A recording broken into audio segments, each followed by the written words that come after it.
வாக்குத்தத்தம் உன்னுடையது. அன்பு பிள்ளையே, நீ வெற்றி பெறுவாய்.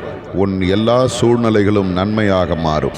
வாழ்க்கை என்பது ஒரு போராட்ட களம். அந்த போராட்ட களத்தில் நீ விளையாடி கொண்டிருக்கிறாய். அதில் நீ சந்திக்கும் சூழ்நிலைகள் தான் உனக்கு வைக்கப்படுகின்ற போட்டிகள்.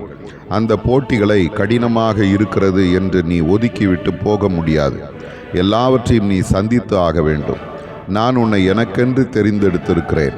உன்னை உலகத் தோற்றம் முதற்கொண்டே முன்குறித்து அறிந்து அழைத்து நீதிமானாக்கி மகிமைப்படுத்தி இருக்கிறேன். நீ பெற்றிருக்கிற இந்த மேன்மை இழந்து விடாமல் இருக்க வேண்டுமானால் என்னோடு இணைந்து வாழ்க்கை வாழ வேண்டும். நான் உனக்காக மரித்து உயிர்த்தெழுந்து இன்றைக்கும் உன்னோடு கூட இருக்கிறேன். நான் உலகத்தை ஜெயித்தது போல உன்னையும் வெற்றி பெற வைப்பேன். உன்னை நான் அதிகமாக நேசிப்பது போல நீ என்னில் அன்பு கூற வேண்டும். அப்படியானால் நீ எனக்காக வாழ்வாய். நான் உன் வாழ்வின் எல்லா சூழ்நிலையையும் நன்மையாக மாற்றுவேன். இன்றைக்கு நீ சந்திக்கிற சூழ்நிலையும் நன்மையாக மாறும்.